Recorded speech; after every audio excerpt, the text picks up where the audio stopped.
ये टर्बो तो बता दूँ, एयर फिल्टर लगता है। एयर फिल्टर की जो एयर आती है वो पहले आएगी टर्बो में, ठीक है। टर्बो के अंदर एक टरबाइन होता है जिसकी वजह से एयर जो है वो यहाँ से मूव होके फर्स्ट तो पहले आएगी नीचे यहाँ इंटरकूलर में। इंटरकूलर में एयर ठंडी होगी, ठंडी होने के बाद फिर ये आगे इंटेक मैनिफोल्ड में जाती है, ठीक है। टर्बो का काम इतना है कि ये गाड़ी की पावर को जो है वो बढ़ाएगा, ठीक। इसके अंदर एक टरबाइन होता है जो फ़ैन की तरह काम करता है, जो एयर को सक करेगा, उसकी ज़्यादा स्पीड के हिसाब से उसको आगे देगा, क्योंकि जब एयर की स्पीड ज़्यादा हो जाएगी तो कंप्रेशन ज़्यादा होगा, ठीक है, जिसकी वजह से एयर की पावर, इंजन की जो पावर है वो बढ़ जाती है। और टरबाइन जो टर्बो है, टर्बो हमेशा इंटेक की एयर खींचेगा, लेकिन लगता ही एग्जॉस्ट पर है। एग्जॉस्ट पर इसलिए लगता है क्योंकि इंटेक एयर से जितना घूमेगा उससे ज़्यादा ये एग्जॉस्ट से घूम जाता है। टरबाइन की जो मेन मूवमेंट होती है ये मैकेनिकली होता है, ये एग्जॉस्ट से होती है, ठीक है। तो एग्जॉस्ट से इसमें ये वर्क करना शुरू कर देगा, ठीक। एग्जॉस्ट की गैस आएगी, टरबाइन घूमेगा और गैस वापस बाहर चली जाएगी, ठीक है। तो समझा रहा हूँ, टर्बो जो है वो इंटेक एयर लेगा और इंटेक एयर यहाँ से इंटरकूलर, इंटरकूलर से इंटेक मैनिफोल्ड और इंटेक मैनिफोल्ड से इंजन में। क्लियर है ये चीज़? बढ़ जाएगा जिससे इंजन की स्पीड बढ़ेगी। टर्बो का काम ही यही है कि वो इसकी पावर को बढ़ाएगा, बढ़ाने की वजह से ये और ज़्यादा चलता है।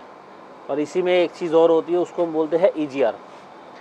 EGR का काम है जो एग्जॉस्ट की गैस निकल रही है इसी में से थोड़ी सी गैस को लेना और वो इंटेक मैनिफोल्ड में दे देना। EGR यहाँ पर लगा होगा नीचे, ये EGR का पाइप है।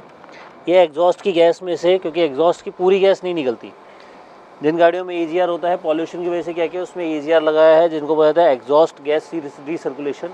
इसका काम ये है उस गैस में से जितनी निकल रही है कम से कम 20 या 30% गैस लेता है और उस गैस को वापस ठंडा करके इंटेक मैनिफोल्ड में देता है, जिसकी वजह से पॉल्यूशन कम होता है और गाड़ी की जो पावर है वो और ज़्यादा बढ़ जाती है।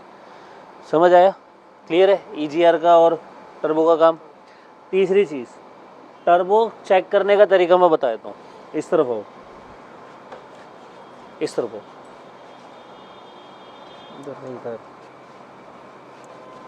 टर्बो की मैं चीज़ बता दूँ, जब ख़राब होता है टर्बो तुम एक्सीलेटर दोगे तो साउंड आएगा जैसे एयर लीक हो रही है, कम, ठीक है।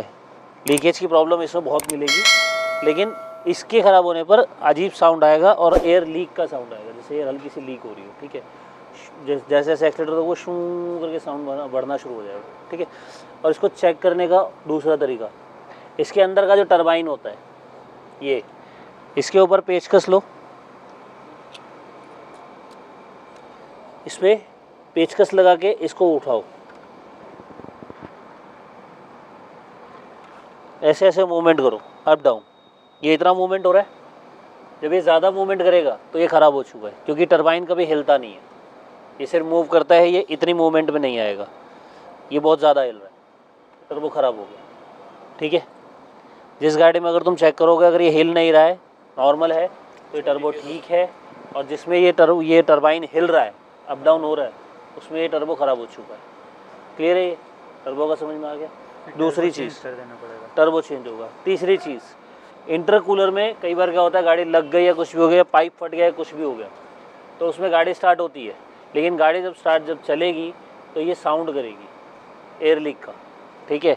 और दूसरी चीज़, गाड़ी कोई भी हो, जब ये टर्बो वगैरह इंटरकूलर और पाइप वगैरह अगर फट जाता है तो गाड़ी जो है वो 3000 RPM से ऊपर नहीं जाएगी, 2000-3000 से ऊपर नहीं जाएगी। और सेम कंडीशन EGR की होती है, अगर EGR चोक हो जाता है तो भी गाड़ी 3000 RPM से ऊपर नहीं जाएगी, ठीक है। बस पहचानने का तरीका ये है कि टर्बो अगर लीक है या इंटरकूलर लीक है या पाइप फट गया है तो उसमें साउंड आएगा शूं का, अलग सा एक साउंड आएगा और गाड़ी 3000 से ऊपर नहीं जाएगी।